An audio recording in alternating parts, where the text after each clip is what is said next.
Hi, and welcome to another episode of the Decommunity podcast. I'm Roy Bernheim. I'm one of the co-founders of Decommerce, and I'm here to bring you the inside scoop of everything brands, community, and innovation. And today we have a guest based in Canada, Fatih Tandogan. He's the founder of Minoa, and Minoa is a premium, environmentally and socially conscious towel and linens brand. Welcome, Fatih. Super nice to have you here, and I'd love for you to introduce yourself. It's amazing to be here, Roy. And I'm Fatih, the co-founder and CEO of Minoa. We're a Toronto-based company, and I used to be a buyer for a luxury retail chain store in Canada. Canadians will probably get the reference. It's Harry Rosen, and similar to Bergdorf Goodman of US or many countries have those. And I used to spend $20 million on high-end menswear accessories as a buyer. COVID hit, and I felt like, if you know the Matrix movie, somebody handed me the red or the blue pill. I can't remember which one,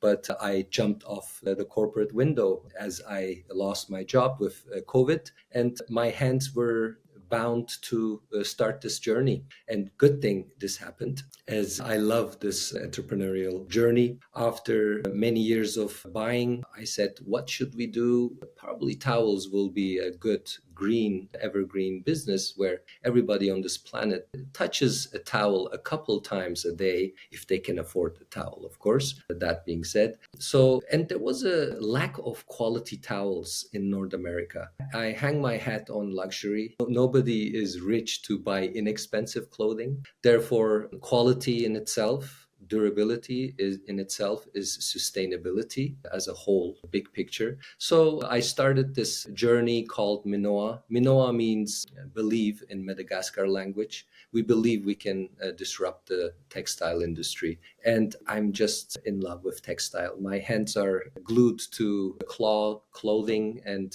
good quality fabrics. For years, I've been touching amazing fabrics, going into great collections, showrooms. And it was time to do my own thing. And here I am with my brother back home. We do this together. He helps me from the production side. Most of our production is being done in Turkey, but we're here and we love what we're doing. And in a big picture, it's a sustainable brand. And we like to be the first circular brand from Canada as a towel brand. Circularity means repair, reuse, upcycle, or downcycle. So we're here and we started this journey 2 years ago. Lots of preparation. Last week, we got our first goods in Toronto. We're ready to ship this fall. We're very excited, and we already have a little retail store that wanted our goods, and successfully they started with their first week of selling in Sault Ste. Marie,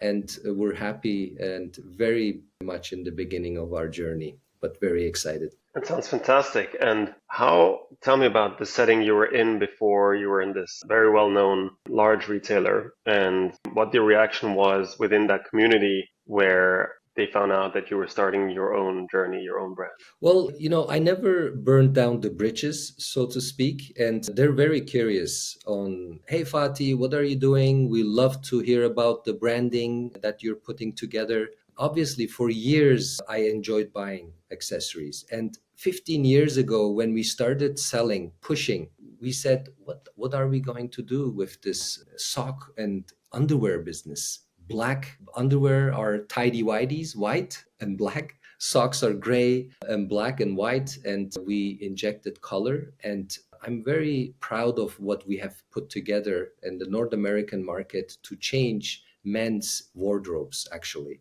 to be colorful socks and colorful underwear. That dates back 15 years ago. So I just love to being able to give that service to the clients out there. Clients are at the end the king. They're the boss. they determine.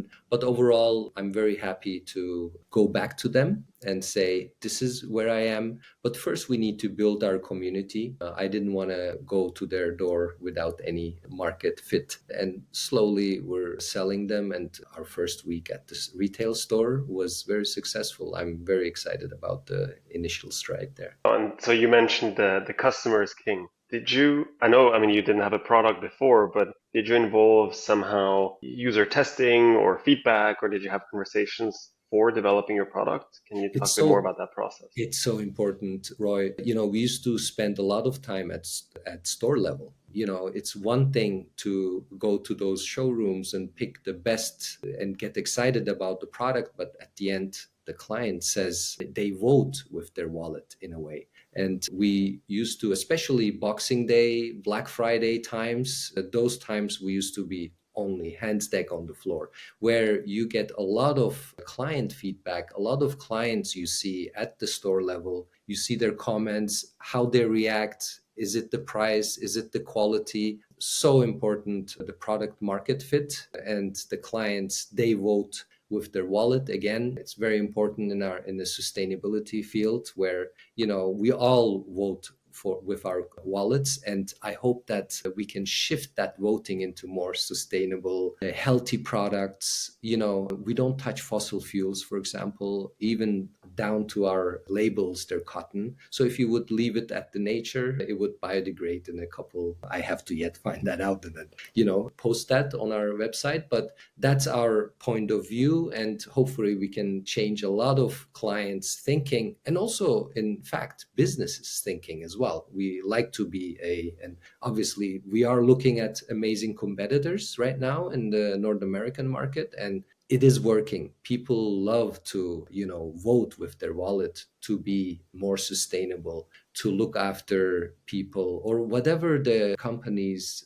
mission is. And, we said our social give back will be one towel for women's shelters. And so far we have had a lot of positive feedback on that. In fact, the first retailer accepting our product line without even looking at the samples was because due to our social impact. And sometimes I show a client we have these cylinders and some towels in the cylinders. They're nicely, neatly packaged, and the client would take it away and say, "Wow, this is amazing." Well, don't you want to look inside? There's an amazing towel, which we have worked for months and months. And, we made sure we put some linen in it, and organic hemp, organic cotton. So it's important that we definitely go with the quality, and we hope that our clients will, they know when they see quality, and they will vote with their wallets. So it sounds like you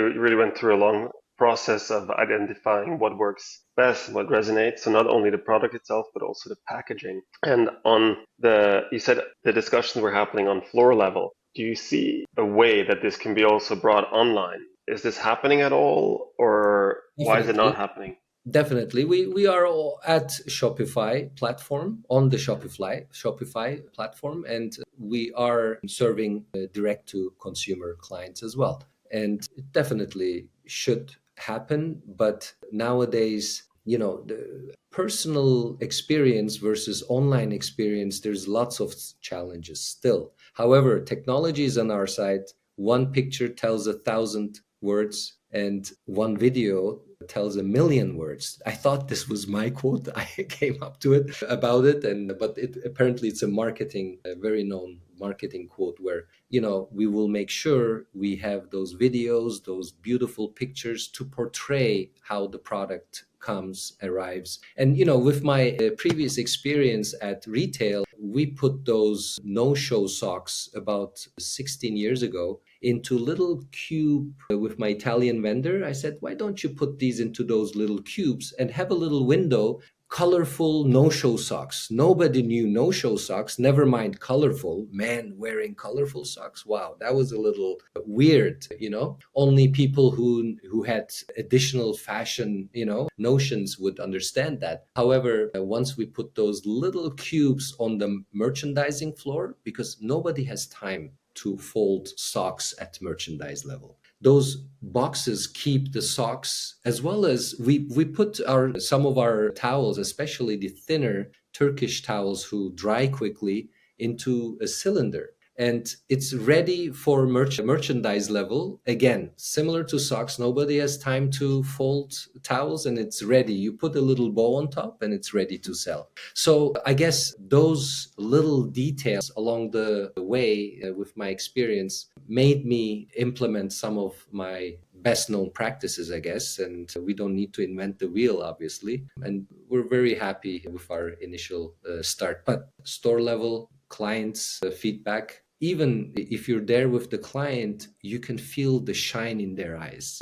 That's so important. Where certain keywords, like when we say we're helping women, we empower women, the eyes light up. And you won't be able to see that or feel that on a phone conversation. So you got to be friends. Never mind, know your clients, friends. There was this book out there, Hug Your Customers, and so true. Now you can't only hug the clients, you need to kiss them or give them something extra. What we did that with that translation, sorry Roy, I'm kind of going, I have sent a Turkish coffee machine to the retailer.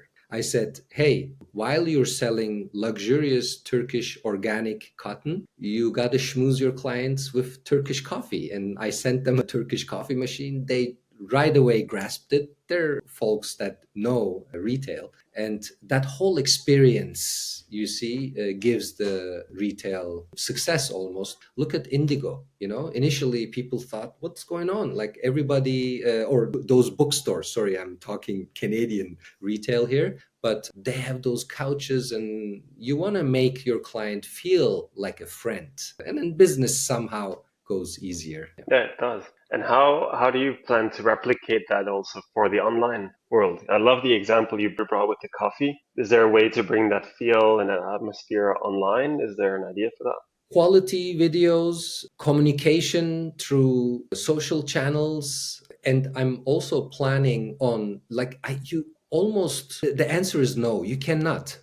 How can you? Like, otherwise, I don't know. We would, yes, virtual. Now we're doing it virtual. Everything can be done at a certain level, but you got to see the doctor, and he needs to listen to your chest. And real client experience is a different one. How can we come close? Maybe with at store level, or having some community events and bringing that back to your online community. That's probably the closest. And once they have a little bit of experience and they get together, I'm not sure what that community get together would be, but we're planning on putting gifts together for women's shelters. So getting people together with one idea, with one purpose almost, you will have, and building communities, such a key. And we see brands who do not build communities versus brands who do build communities. There's so many entrepreneurs I'm watching these podcasts where she or he has no idea about the product, but amazing quality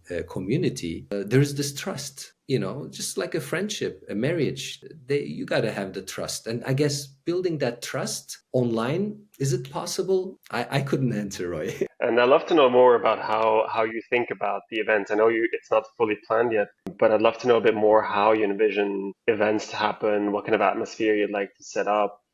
Well, give people food and they will arrive, and we have a Turkish saying. I'm all about sayings and the Turkish culture, having a Swiss and Turkish background. I'm just picking up the best apples from best cultures. And the Turkish saying goes, the path to the heart goes through the stomach. And once you give them delicious food and have a generic and a big picture purpose, everybody may meet you at the same page, I'm thinking. I love that. I haven't even thought about this before, but it makes a lot of sense. So what you're saying is, of course, the brand and the products that you've built are beautiful and very premium, luxurious, and at the same time, you want to combine it with another part of that culture that it brings. So Yeah. conveying the bigger picture behind the brand, is that Is that a fair statement? Definitely, definitely. And to be honest, we don't have a lot of a big team right now. It's literally my brother, myself, a social media team, where we haven't expanded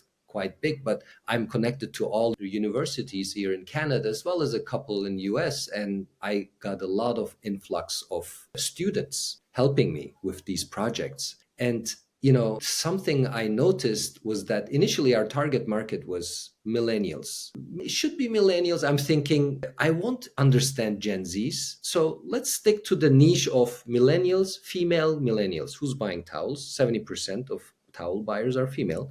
But working with these young generation, some of them, they didn't want to let go after the period ended. Oh, Fatih, my summer is free. I want to continue working with you. And the admin at the University of Toronto, she says, we got a 24 student class and all of the students want to work with you. How come? I said, no, they don't want to work with me. They have a big heart and they want to work with a company who's giving back to the environment. We're also 1% for the planet. Hopefully we will be carbon zero in the future. And then one towel to women's shelter, that just the purpose. You get out of your bed much quicker if you have a purpose in life. It's the why. Simon Sinek, I'm sure most of us know Simon Sinek and his YouTube clip. We're talking about the why here, and that's so important, and people come to the why. And I could see from those students' reaction that it's not only the millennials that our target market is, people who have a heart, who enjoy quality. Your product needs to be quality. iPhone, they don't list the beautiful functions, they list the convenience. They sell the convenience. Volvo doesn't talk about all those details about the car, which are amazing details. They need to be there. But on top, they sell safety, Coca-Cola, happiness, So the why is so important. And I would be just drowned among the rest of the towel makers. And there's so many towel makers, sustainable towel makers on top of it nowadays, which is amazing. I'm so glad that, the Greenpeace, the tree hugging community is now in the boardrooms. They are being respected. That's a huge stride for humanity. People with money, they think ESG, they think that's the wind is behind us. When I started the accessory buying almost 18 years ago, color, everything, pocket squares, and I thinking the wind is behind you. Don't worry, people want this. And now people don't want to deal with walls. They want to deal with brands that have a name behind it. I'm planning on putting me and my brother's kindergarten photo on our website, for example. Like there is a human behind it. And what are you going to do with the climate if you don't have humanity? So human aspect is so important. The social impact is so important for us. And again, that gets me out of bed much faster. And by the way, our motto, our slogan is comfort with purpose. So it tells it all, I hope. I really love the topic that you pick up about the human aspect of a brand. And how is it that you can convey this human message across your brand, across the channels and partners you work with? Well, initially I started with all of my advisors said that's too cheeky. I said H to H. Our motto is H to H, human to human. We're not numbers. From the people we work with to people who design our graphics, our vendors, our producers, especially their workers, because it's important that yes, we look after this community by donating towels for women's shelters, but where we produce, we make sure we work with amazing facilities that pay their workers. They don't have child labor, etc., etc. And human aspect is all of it. I don't even know how many more years I'm going to live, 10, 15, possibly, and we're cutting so many carrots and potatoes to do this food. Might as well cut quality potatoes, do some quality work. I want to say life is short and we want to touch, and hopefully it will be something that goes over and above beyond me. I don't want to be, behind this company. Let it be a bigger foundation that helps women. And, we got lots of ideas, but with the support of our community, it looks like we got a lot of support so far. And podcasts, etc., will definitely get the word out. People say, hey, people need to know about this. And hopefully we'll have some fun. We got amazing items coming out, but we can talk about that later. And actually, that's a great topic that I wanted to talk about at the end now is, the future plans now, the next steps, what excites you going forward? Especially looking at the towel and linens market, I realized that everybody does cotton. Very little people do the better cotton. Tiny bit of those do the top end, which we call good cotton, the best cotton. And I just didn't want to be another cotton towel brand. Therefore, our towels are organic cotton, Asian cotton. I can talk another hour about Asian, the areas cotton where they have been growing that cotton for about 2,500 years. It's not just the Turkish people right now. They from Byzantines, Roman Empire, it goes back, it dates back. So, and I'm very excited about two qualities, which we also do linen cotton mixes, but the hemp and organic cotton mix towel, that the softness, hemp is usually a very tough yarn. All of the American flags, American flags are all hemp, and they still exist. Our grandfathers, grandmothers used to do hemp, and we can still see some of those linens. So the 30% hemp and 70% organic yarn is one of my favorites. I can talk a lot about the hemp's sustainability as well. That aspect is also great. The second quality I'm really excited about is the Naya. It's an American spun yarn, and it's made out of pine and eucalyptus trees. So a bark of eucalyptus and pine. So when you smell that fabric, you can smell a little bit of pine. Do you think bacteria will like it? Bacteria don't like pine, eucalyptus, and it's a natural pesticide. So that means your towels will have less mold, will dry quicker. Just those a couple main functions that we like the towels to have. So that's Naya. I'm very excited. So, and I will be making sure I have innovation. Otherwise, I may be lost in the jungle of towel makers and producers and brands. So that perspective, of course, I'm so excited. You should see me at the shows with, when I see innovation, it's key and top of mind. And I gotta have, yes, we may not make a lot of money with hemp right now, but I totally see hemp being amazing future yarn. And I don't want to give it away, but I got a couple great ideas for the market for hemp products. And just to, if I may squeeze in, a Jewish doctor, it's not a professor or it's not a paper per se, made a research about hemp and hemp, linen, cotton, and polyester yarns. You know that everything in this world resonates. We have frequencies, the fabrics also resonate at a certain frequency. And polyester resonates at 15, and a human being also resonates at 15. When a person gets better, a regular healthy person would resonate around the 500. Regular cotton also at 500. Organic cotton resonates at 550. So it's a little higher. You see, the polyester takes you down from, you may not even feel, you may not have mind you, I don't have a scientific proof for this, but once you put a linen shirt on and a pant, compared to a polyester, you can feel the difference. And ready for the linen and hemp, they're resonating at 5,000. So about 10 times. So it gives you that extra positive feeling. And humanity needs to know these things. And just the fact that we sent those mostly polyester textile to the third world countries, and they burn them, they start getting chest and lung problems. Landfills is a huge problem in the textile industry, and we're hoping to change that a little bit as well. That's all super interesting. Thank you so much for sharing, Fatih. Thank you for your time, sharing all the insights here. Last question is, where could listeners find you and your brand? Yeah, it's Minoa Home minoa.com or at Instagram minoa.home. We would love to have any feedback, any information that our clients can tell us, because with your feedback, we will grow, hopefully. Amazing. Thank you so much again, and chat very soon. Thanks, Roy. Ciao. All the best.